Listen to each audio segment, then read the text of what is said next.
A perseguição da igreja e a expansão do evangelho, parte 2. Josivaldo Oliveira.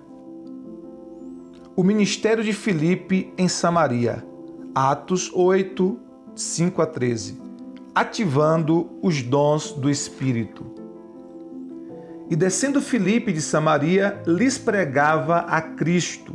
Versículo 5. É interessante observar que o evangelho proclamado por Filipe em Samaria foi poderosamente acompanhado de sinais, milagres, prodígios e poder.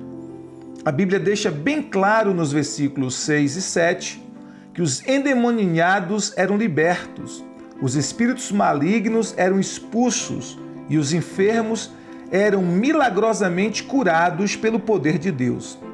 Entenda, todas as vezes que você estiver ativo no seu ministério, Deus liberará dons que lhe capacitará para cumprir a vocação que ele lhe concedeu. Nesse contexto, Filipe estava exercendo o seu ministério de evangelista. E para exercer esse ministério com sucesso e resultados eficazes, ele precisava de dons que o capacitaria para cumprir o seu chamado. É por isso que a Bíblia diz que enquanto Filipe estava exercendo o ministério, os dons fluíam por meio dele e havia milagres, sinais e curas extraordinárias. Volto a repetir, todas as vezes que estivermos ativos em nosso ministério, seja ele qual for, Deus libera dons que nos capacitam a cumprir com sucesso a tarefa que ele nos entregou. Ferramentas espirituais. O que são dons? Dons são ferramentas espirituais que Deus nos concede a fim de realizarmos eficazmente a tarefa que Ele nos deu. Por exemplo, se você é mecânico, você precisará de ferramentas adequadas para realizar a sua tarefa. O médico precisa do bisturi, do estetoscópio, do tensiômetro, da seringa, etc. O professor precisa de livros, piloto, lousa. Já o pedreiro precisa das ferramentas específicas da sua profissão, tais como colher de pedreiro, prumo, nível, etc. Cada ocupação deve ter as ferramentas adequadas para a realização da tarefa. É por isso que quando você está ocupado com as coisas do reino de Deus, o Espírito Santo concede dons para você, que são ferramentas espirituais que lhe capacitam para que você possa cumprir a sua missão. Os dons só funcionam quando você está ativo no ministério. Por exemplo, se você receber os dons de curar, eles só funcionam quando você orar pelos enfermos. Se você não impuser as mãos sobre os doentes e orar por eles, nada vai acontecer. Quanto mais você se mover na direção do seu chamado, maior será o fluir dos dons sobre a sua vida. Jesus disse: "E estes sinais seguirão aos que creem. Em meu nome expulsarão demônios, falarão novas línguas e porão as mãos sobre os enfermos e os curarão." Marcos 16, 17 e 18. Entenda, os sinais seguem aos que creem. E não é possível seguir alguém que está parado, que não se move em direção ao chamado de Deus. Por isso, quem crê precisa mover-se no reino de Deus a fim de que os sinais os sigam. Hoje Deus quer ativar os dons dele na sua vida. Por isso, mova-se em Deus e cumpra a missão que ele te entregou. A alegria do reino. A Bíblia nos diz no verso 8 que houve muita alegria na cidade de Samaria, e isto foi resultado da ação do Espírito no ministério de Filipe. Quando nos dispomos a pregar a palavra de Deus no poder do Espírito, aqueles que recebem esta palavra com fé experimentam profunda alegria e gozo espiritual. Será que temos levado a alegria do Senhor para as pessoas ou causado problemas na vida delas?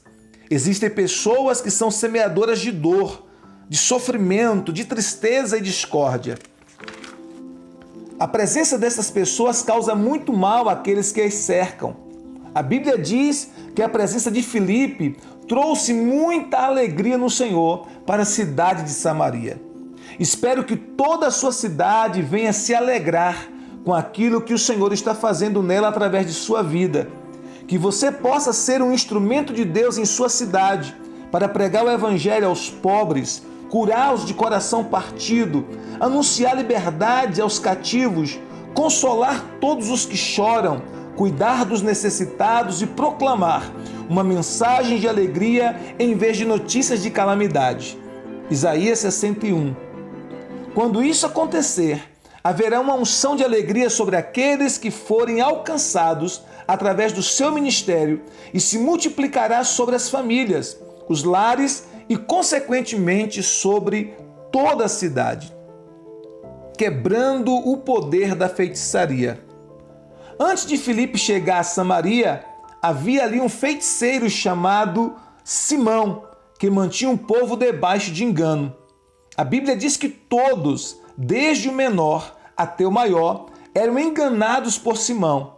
Eles acreditavam que ele tinha o poder de Deus sobre a sua vida, pois já havia muitos anos que Simão praticava suas magias ali. Porém, quando Filipe chegou a Samaria e começou a pregar o Evangelho de Cristo, a luz da verdade confrontou as trevas.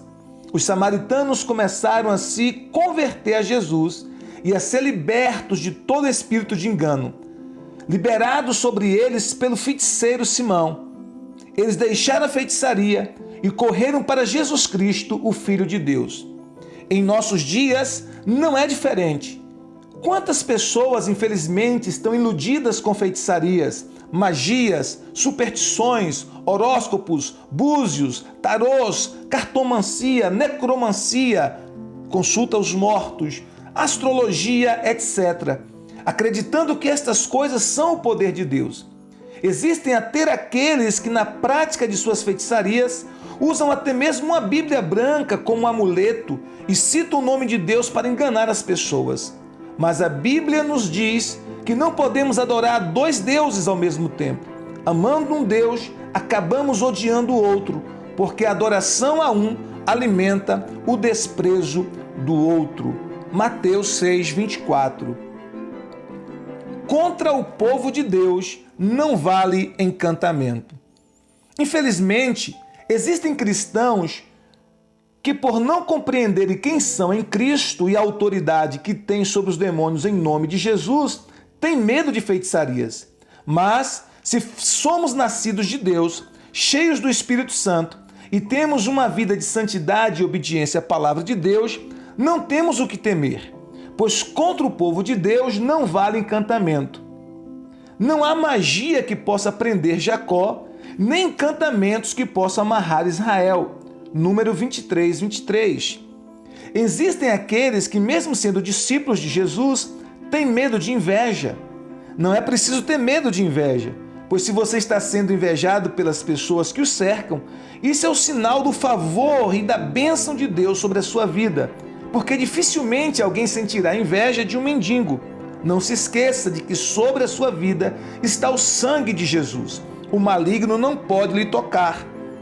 O feiticeiro Simão iludiu os samaritanos com as suas magias somente até o dia em que o evangelho foi pregado por Filipe em Samaria. À medida que as boas novas do reino de Deus eram compartilhadas com os samaritanos, seguidas de sinais e maravilhas operadas no nome de Jesus, eles eram libertados do poder do engano, desfazendo a manipulação demoníaca. Todas as vezes que o Evangelho é proclamado no poder do Espírito Santo, pessoas são libertas da manipulação demoníaca. A feitiçaria é uma manipulação das trevas e somente o Evangelho de Cristo, em sua plenitude, pode quebrar o seu poder. É por isso que quando uma pessoa, depois de ouvir o Evangelho, deseja sair da feitiçaria, recebe ameaças dos demônios. Eles dizem que vão matá-la, que vão fazê-la enlouquecer, que destruirão a sua família, que colocarão doenças nos filhos, etc. Tudo isso com o propósito de oprimir e manipular essa pessoa para que ela não deixe a feitiçaria e continue sendo escrava deles. O diabo usa o medo como uma arma de manipulação e opressão.